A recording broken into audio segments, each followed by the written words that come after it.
Hey everyone, thanks for stopping by. If you're new here, I'm Kylan. This is Hidden Valley Farmstead. Heading out to do the morning chores, so I figured I'd bring you guys along and just kind of show everybody what we're doing right now. It's not a whole lot going on. We've only been out here for about 3 months now, but we got some plans and different ideas that we got going on. So just wanted to kind of show everybody what we've been doing the last couple months and what we're getting ready to do. So we're going to start with the pigs here. Let me get this situated for them. All right, so I'm going to start with the pigs. I'm going to get them some feed and then just kind of show you what we're doing here. We're working on a deep bedding system with them. They're only going to be here for so many months and then they're going to freezer camp. But then we can take that deep bedding, add it to the compost pile, and use that for our garden. So right now, I don't know if you can see it, I got some spent straw over here. So one of the first things we did when we got out here is I started going around meeting the neighbors, telling them who we are and what we're planning on doing. And just so happens my next door neighbor right here has a whole pile of spent straw. It's not really good for much, but it works great for pig bedding. And so I get to go over there, fill up my trailer, usually about every other week, and I bring that back and throw it in here. A couple things for that. It gives the pigs a nice warm place to sleep throughout the winter. But the other thing is it helps keep that smell down, because they're pigs, it stinks. So basically what I'm going to do is throw some straw in here. I don't know if you can see, but they're making a nice muddy mess here by their water. So I'll throw some straw in there, help soak that up, and then I'll cover their poo. And if you don't know, pigs always go in one corner. They don't go all over, they go in one corner. So that's kind of nice. Now every once in a while I can scoop some out of that corner and take it over to my compost that I've got going on right now, start breaking that down. But we left a little spot open right here where it's easier to get access in there. Scoop out what we need to, or just add straw on top of it and let it keep building up. So I'm going to start with doing that, and you guys can hang out and watch the pigs for a minute.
Now they get some food. So we also have an area cut out here that makes it a lot easier to access their feed. So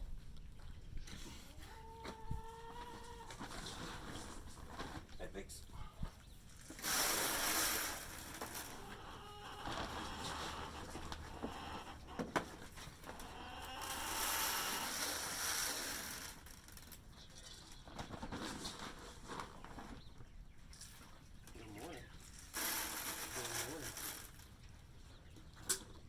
Hamilton, how you doing, bud? How you doing? Good morning. You too. All right, you too.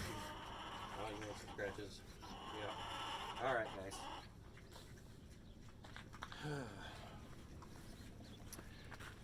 So, I don't know if you can really see it, but over here you can see half a container So basically it's just one of those big white barrels, just like the blue ones. I cut it in half, and what I did is I screwed a 2x4 to the back of it with some washers, and that holds it in place against the fencing. So uh, that way they don't drag it all over the place, and it's a really cheap feeder for them. But this one out here, I just leave it out there for the dogs. That way when they're out running around, they can come get some water and stuff. But yeah, so that's kind of the gist of what I'll do with the pigs. Now, other mornings, like I said, I will scoop out the corner sometimes, just to add it to the compost and get that going. But for right now, most days, I'll just pile it on top and keep that smell down. So yeah. All right, so now we're in with the chickens. We've got a batch of young ones here getting ready to join the main flock. Now these are all straight runs, so there's going to be some roos in here. But basically what I'm trying to do is I set their pen in here the other night. They're about 8 weeks old, fully feathered out. But I set it in here, so when I let the main chickens out of their coop back here, they can get out here, they can mingle, and they're starting to get used to each other. You don't really want to just throw the chickens out right away. The young ones, they'll get pecked on quite a bit. Even doing this, there'll still be, a little bit of that pecking order going on. But for the most part, try and get your chicks set up inside the coop or inside the run next to your chickens for at least a few days before you let them out. Now what we got over here, we got some breast chickens. We've got some Americanas, and we've got some Rhode Island Reds. So I'm going to be keeping different roosters, basically starting up a breeding program of some specific things. I don't know how well you can tell, but we got some blue Americanas in here, so I really like those. Obviously I love our breast chickens, that's what we've based everything on. So far they've just been awesome. But yeah, so we'll be setting these guys up hopefully in the spring, getting some different pens set up to create a breeding program for them. So over here, those are our egg containers, so the chicken goes in there. Now basically you buy these from Tractor Supply or wherever, and usually those are on the front side of the box. Basically I took the box apart, reconstructed it, so that way, the kids, they can come out, go in here, grab the eggs, and not even have to go in with the chickens. So even our youngest daughter, she could come out and do that, and it just made life a little bit easier. So if you're not familiar with those, they're basically tilted. So the chicken will lay the egg inside and it rolls to the back. Keeps them nice and clean. You don't have to worry about keeping bedding freshened up or anything. There's holes in the bottom of it and things work out. So I might clean that out about once a year. So anyways, this is my feeder right here. It's a feeder tube, ABS pipe. So basically I come here, oh, you can't see that. I put a cap on it that I take off in the morning, come over here, scoop out their food, fill it up, put the cap back on. Goes all the way down here. I put a 45 on there, and that's where the chickens eat out of. Now that our flock is expanding, I got to create a few more of those.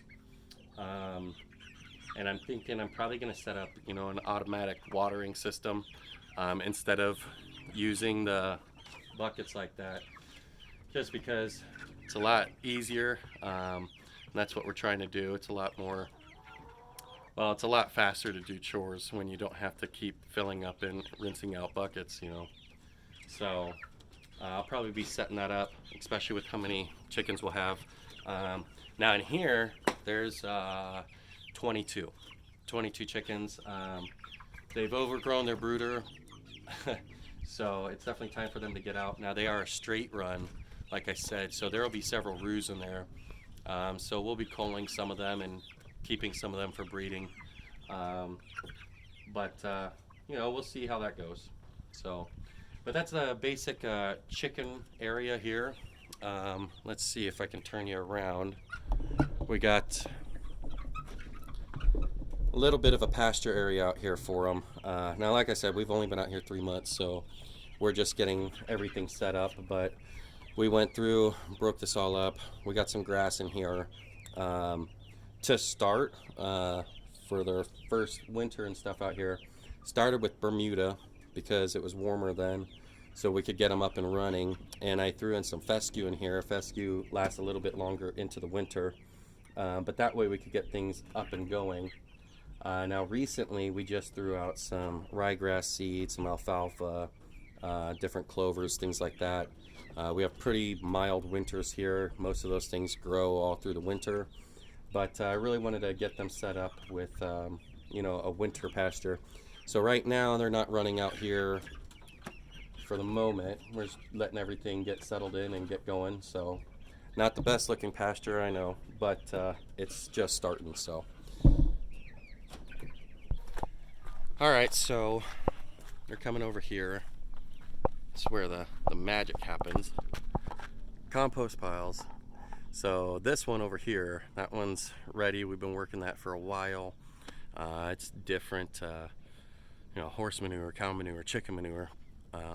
Like I said earlier, one of the best things you can do when you first move out to a place like this is get to know your neighbors. My neighbor right behind us here, they gave me some Blue Barrel feeder and waterer.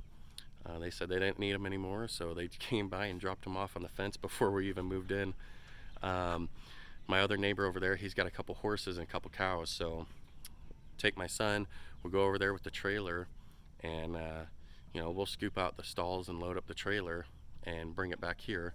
We can throw it out on the pasture, help that go, throw it out on our backyard grass over there, help that grow, or add it to the compost here. So getting to know your neighbors, it helps them out. They don't have as many chores to do, but it helps us out too, helps us keep things going.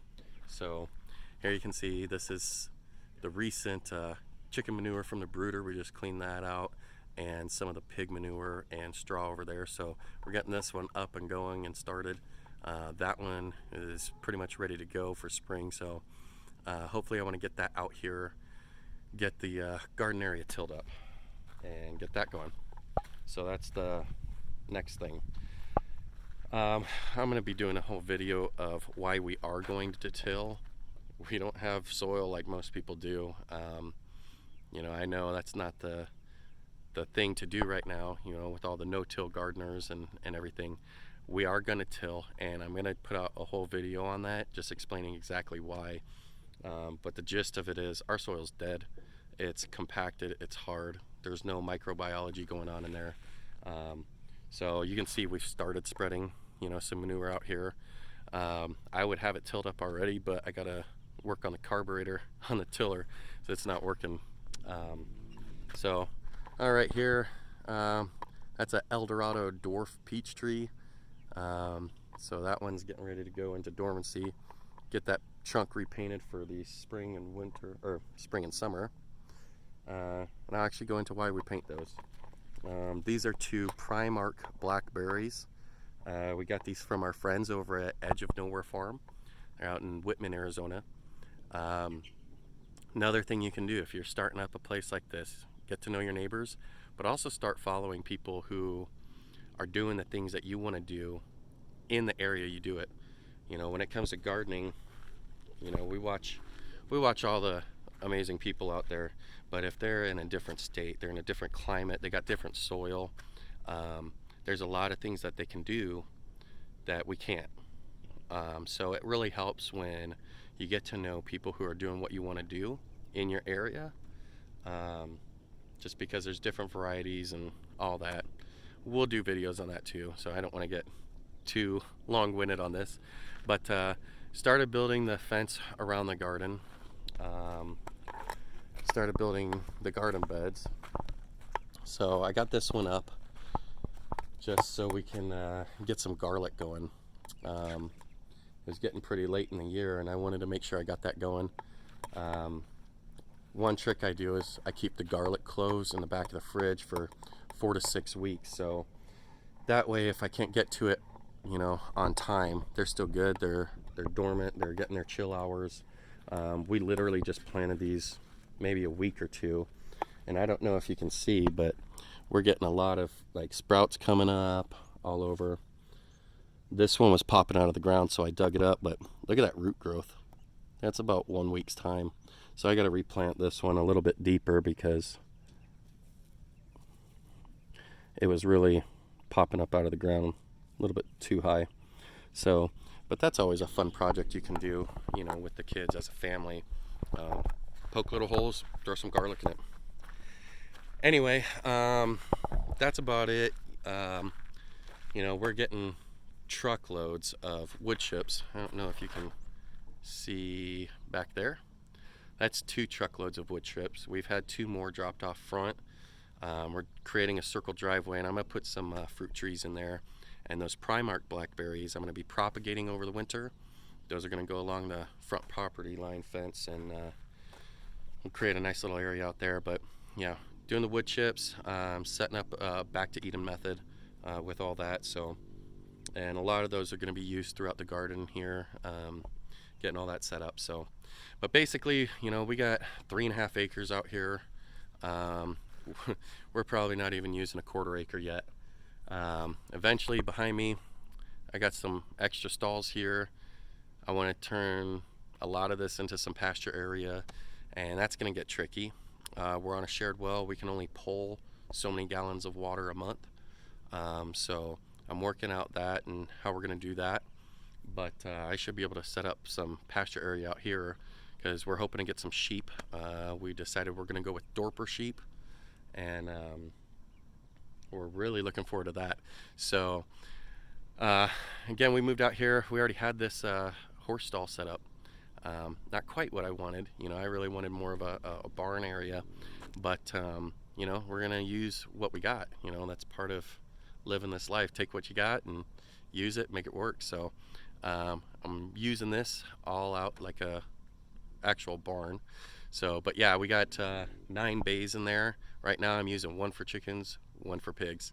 So we'll be getting some sheep next year, and you know, some turkeys, some ducks, things like that. Fill up the rest of those bays, and yeah. But that's pretty much it. That's about what we've been doing out here. You know, just getting different things going, getting settled in finally. Had a lot of things going on with the house when we first moved in, so we had to break off and deal with those. But yeah, this is the gist of it right here. This is the main area. So hope you guys enjoy the video. I've got a lot more coming out. Just working on the time. I work full time. It's about an 1.5-hour drive into the city each way. So trying to get some more time, set up some more videos, get some more things going on out here, and get some more content out there. But yeah, I hope you guys enjoy the video. Love to see you again. If you haven't already, please subscribe, and we'll see you next time. Thank you.